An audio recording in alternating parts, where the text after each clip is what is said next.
My name is Sarah, and I grew up in a small town called Millstone. It was one of those places where everyone knew each other, and life moved at a slower pace. My parents, John and Mary, were good people. They taught me the value of hard work and kindness. When I finished high school, I was ready for a change. I got accepted into a university in the city and moved away from Millstone. The city was huge, noisy, and fast-paced, everything Millstone was not. It took some time, but I adjusted. I studied IT and was lucky enough to land a job at a large company right after graduation. I was a bit of a loner, to be honest. I didn't have many friends. Most of my time was spent working or studying new tech trends. I liked the peace and quiet of my own company. After my parents passed away during the pandemic, things changed. It was hard losing them. I sold our family house in Millstone and bought an apartment near my workplace in the city. It was a nice place in a good neighborhood, which felt like a fresh start. I brought a few things from the old house to my new apartment, mostly memorabilia. One of the most important items was a painting by a famous English artist. It had been a gift to my great-grandmother and had been in our family ever since. It felt like a piece of home, something familiar in my new life. Work was my main focus. I also started a YouTube channel about information security. I posted videos on how to protect personal data, secure online accounts, and other cybersecurity topics. It became surprisingly popular. I got regular viewers who would message me for advice, and I was always happy to help. One day, I got a message from a guy named Mike. He said he loved my videos and had some questions about online security. We started chatting back and forth, and he seemed like a nice guy. Over time, our conversations became more personal. We talked about our lives, our interests, and our dreams. "Do you have time to grab a coffee sometime?" Mike wrote in one of his messages. "I'd love to chat in person." I hesitated for a moment. Meeting someone from online was new to me, but Mike seemed genuine. "Sure, why not? Let's meet up," I agreed. We met at a small coffee shop near my apartment. Mike was just as friendly in person as he was online. We hit it off immediately. We talked for hours about everything and nothing. He told me about his job in marketing, his love for hiking, and his dreams of traveling the world. As we got to know each other, our connection grew stronger. Mike was funny, charming, and attentive. He seemed genuinely interested in me and my work. I found myself looking forward to our chats and meetups. We started dating, and it felt like the beginning of something special. "Sarah, you're amazing," Mike said one evening as we walked through the park. "I've never met anyone like you." I blushed, not used to such compliments. "Thanks, Mike. You're pretty great too." Life was good. I had a job I loved, a popular YouTube channel, and a new relationship that made me happy. It felt like everything was falling into place. 6 months into our relationship, Mike decided it was time for me to meet his mom. I was nervous, but agreed. We drove to her house, a small place in a quiet neighborhood. We knocked, and Karen opened the door. She was tall, with short gray hair and eyes that missed nothing. "Hi, Mom," Mike said, giving her a hug. "This is Sarah." "Hello, Sarah," Karen said, shaking my hand. Her grip was firm, a little too firm. "Nice to meet you," I said, trying to smile. We went into the living room and sat down. Karen offered us coffee, which we accepted. When she came back, she sat across from us and started with the questions. "So, Sarah, Mike says you work in IT," she began. "Yeah, I do," I replied. "I work for a company downtown." "How long have you been there?" she asked. "About 3 years," I answered, trying to keep things light. Karen nodded, then asked, "What kind of salary does a job like that pay?" I was taken aback. Enough to live comfortably," I said, glancing at Mike for support. The rest of the visit was filled with similar questions, all aimed at figuring out my financial situation.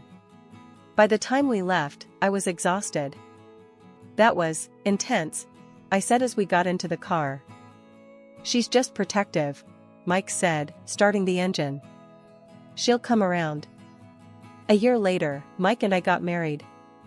We moved into my apartment, and things seemed to settle down. But Karen's curiosity about my finances didn't stop. If anything, it got worse. She'd come over, look around, and ask about everything I bought. "Oh, is that a new couch?" she'd ask. "How much did that cost?" At first, I tried to brush it off. "I'm not sure, Karen," I'd say. "I don't remember." But she kept at it, checking price tags and looking things up online. It was like she had a mission to figure out exactly how much money I had. "Why does your mom care so much about what I spend?" I asked Mike one evening. "She doesn't mean anything by it," he said, laughing it off. "She just likes to know things."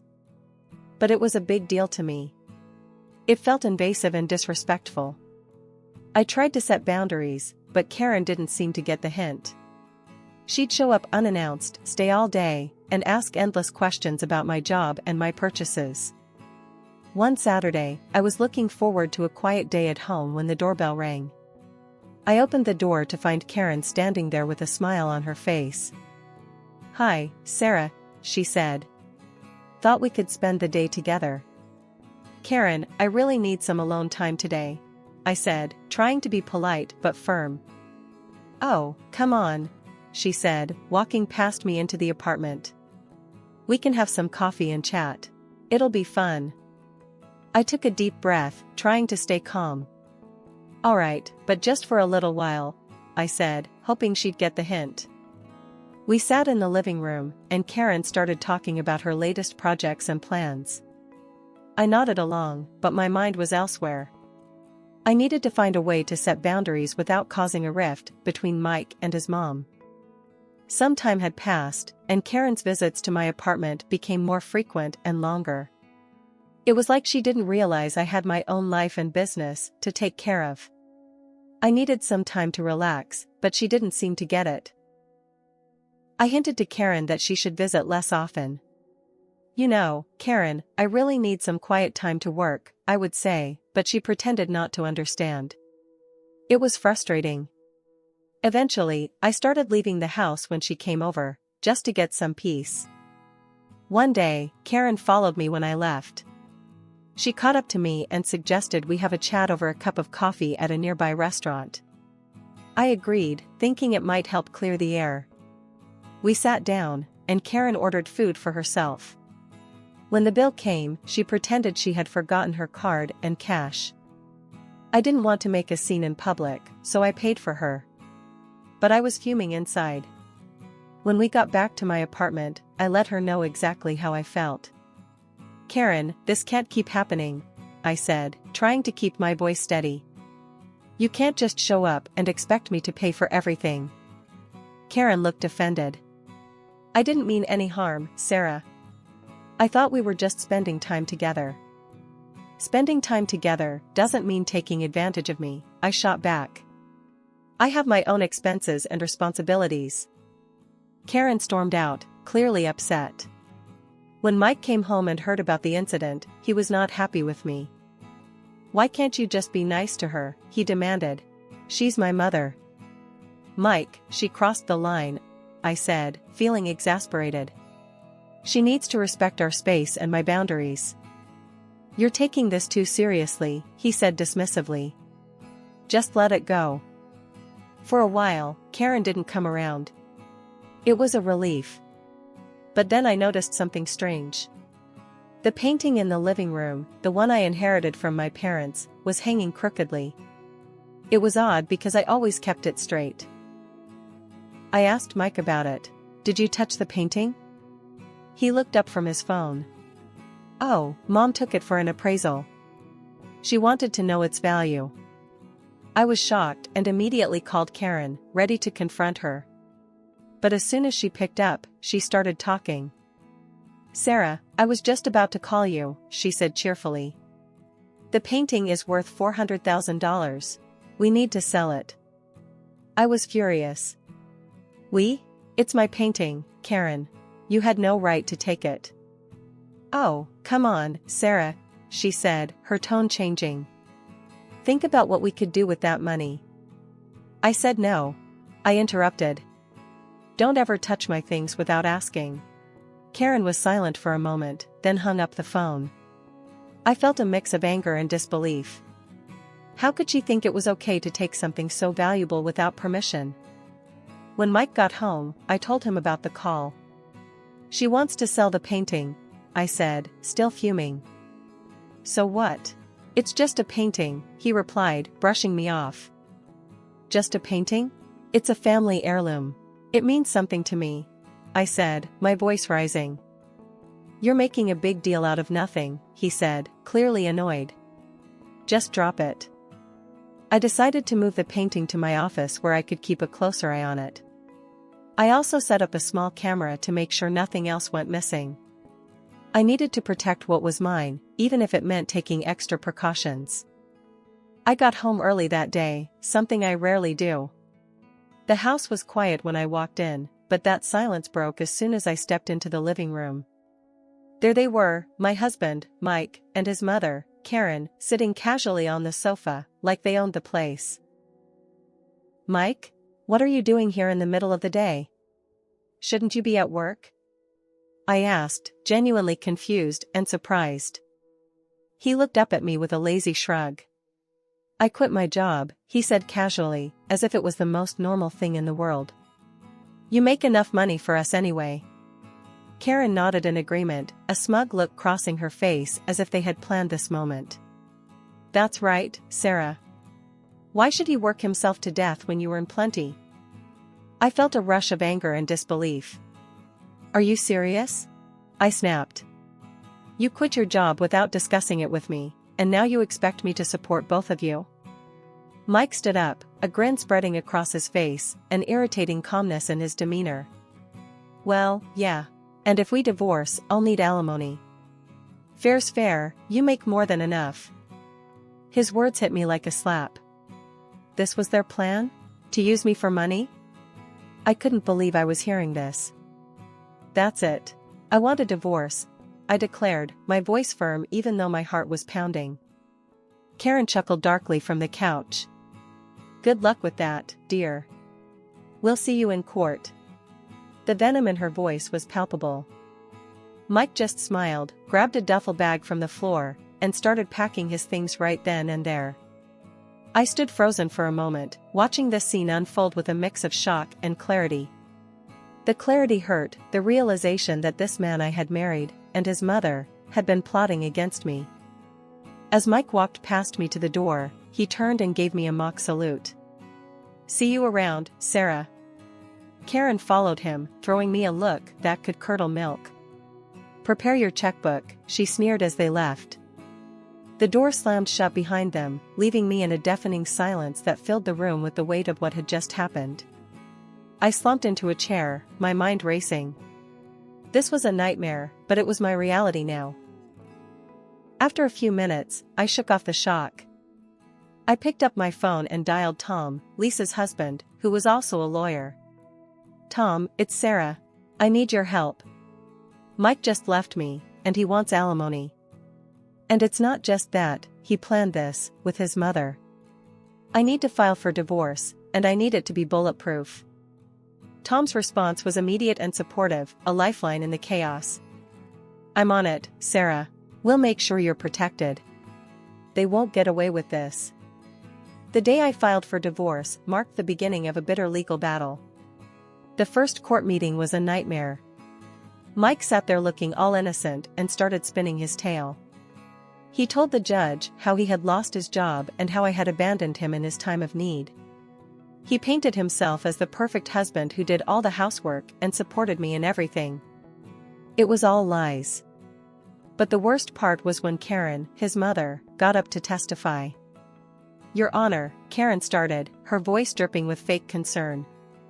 My son is a victim here. Sarah treated him terribly.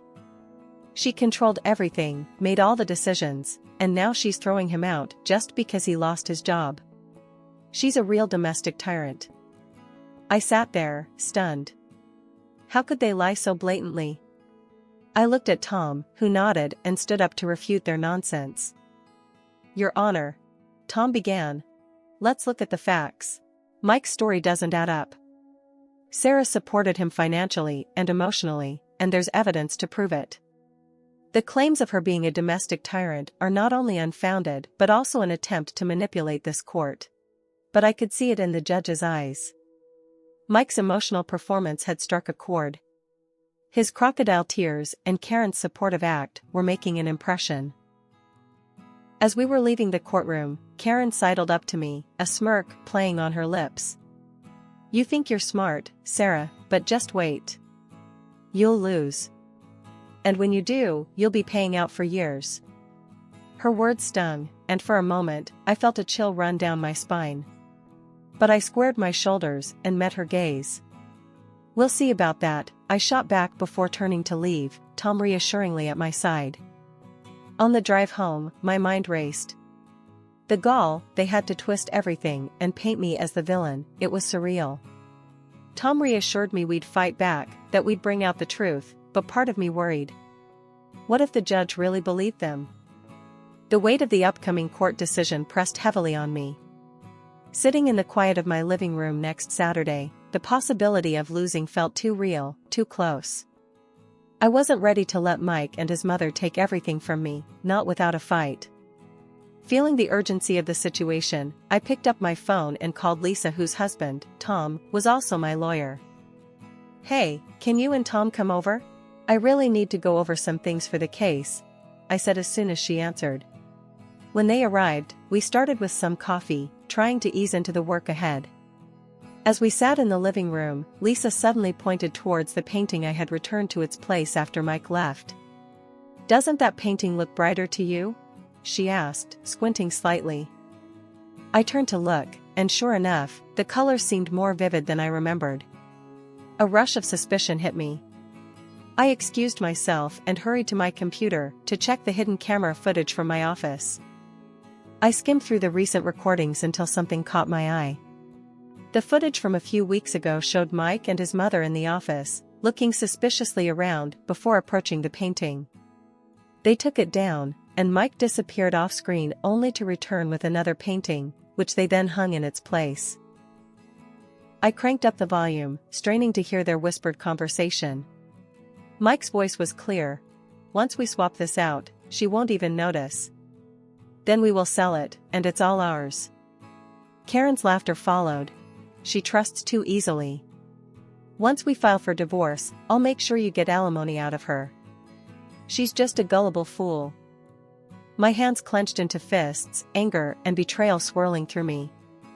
I stopped the footage and took a deep breath, trying to compose myself. I returned to the living room where Lisa and Tom were waiting. You guys need to see this, I said, my voice steady despite the turmoil inside. We gathered around my computer as I replayed the video. Their expressions turned from concern to shock as the plot unfolded on the screen.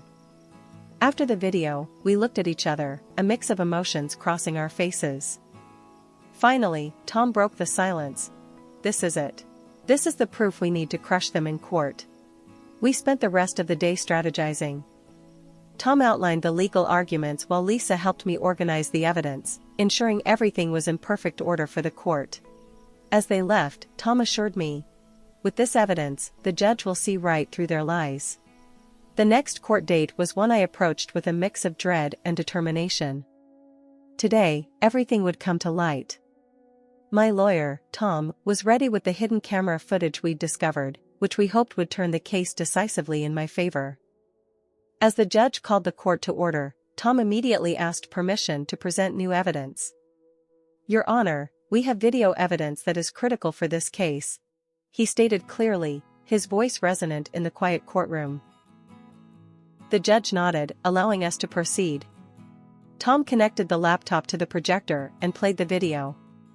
The courtroom fell silent as the footage showed Mike and his mother in my home office, plotting their deceit and handling the painting. The color drained from Mike and Karen's faces as they watched themselves on the screen, their schemes laid bare for all to see. The impact was immediate and palpable.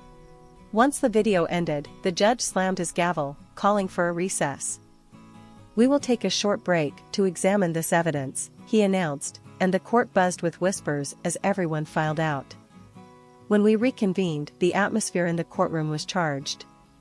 The judge took his seat and wasted no time. "Having reviewed the evidence presented, I am ready to make a ruling," he declared. His voice was firm, leaving no room for doubt about his confidence in his decision. "The evidence clearly shows an attempt to defraud the plaintiff, orchestrated by her husband and his mother," the judge continued, his gaze stern as he looked over at Mike and Karen. "As such, I grant the divorce in favor of the plaintiff and rule in her favor in this lawsuit." But he wasn't finished.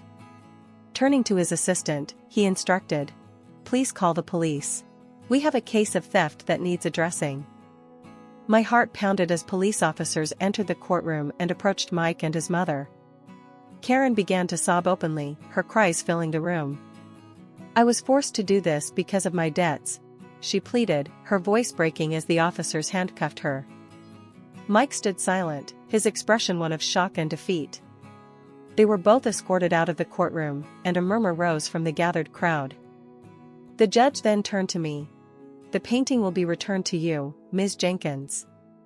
I'm sorry for what you have endured." As I left the courtroom, the reality of what had happened started to sink in. I had won, but the victory was bittersweet. Watching Mike and his mother being taken away was not something I took pleasure in, but it was justice. That evening, celebrating with Tom and Lisa, I felt a chapter of my life closing. "What will you do now?" Lisa asked as we raised our glasses. "I'm going to focus on my channel, maybe even expand it. Share my story, help others who might be facing their own battles. I want to turn this experience into something positive." 2 years had slipped by since the courtroom drama unfolded, wrapping up that chaotic chapter of my life. I had found my rhythm again, focusing on my work as an IT specialist and pouring my energy into growing my YouTube channel, where I shared tips on data security and personal stories to help others protect themselves from fraud. One evening, as I was wrapping up a video on cybersecurity measures, my phone rang. The caller ID flashed a number I didn't recognize, but curiosity got the better of me, and I answered it. It was Mike, my ex-husband. "Hey," his voice came through, hesitant and a bit strained. "It's Mike. I just wanted to tell you that my mom and I got out of prison. We're living in a rented place now. It's pretty cramped, but it's something." I paused, taking a moment to process his words, my grip tightening around the phone. "Okay," I replied coolly, wondering where this was heading. "Well, I was thinking, maybe we could try again. Start over?" His voice was hopeful, but carried a hint of desperation that didn't sit right with me. I let out a short, dry laugh, more out of disbelief than amusement. "You've got to be kidding me, Mike. After everything, you really think I'd take you back?" There was a pause, and I could almost hear him wincing on the other end. "I mean, we were good together, weren't we? Before all the legal stuff." I shook my head, even though he couldn't see me. "Mike, listen. You betrayed me, and you did it for money. I don't associate with traitors. You and your mother made your choice, and now you have to live with it. Don't call me again." Hanging up the phone, I felt a surge of empowerment. It was a confirmation that I had truly moved on, no longer bound by the past or the people who had tried to drag me down. Turning back to my work, I decided this would be a good story to share on my channel. Not just the call, but the whole ordeal. It was a powerful example of why vigilance and security are crucial, even in personal matters. I set up my camera and started recording a new video. "Hey everyone," I began, my voice steady and clear. "Today, I want to talk about something a little different. I want to share a personal story about how I used a hidden camera to uncover a serious betrayal and fraud in my own life." I detailed the story, explaining how I had set up the camera, what it had recorded, and how it had played a crucial role in my legal defense. "This is why it's so important to stay vigilant," I concluded. Technology can be a powerful tool in protecting ourselves from those who seek to deceive and exploit us. The video went live, and the response was overwhelming. Messages of support flooded in, along with stories from viewers who had faced similar challenges. It was clear that my experience resonated with many, providing not only a cautionary tale but also a message of strength and resilience.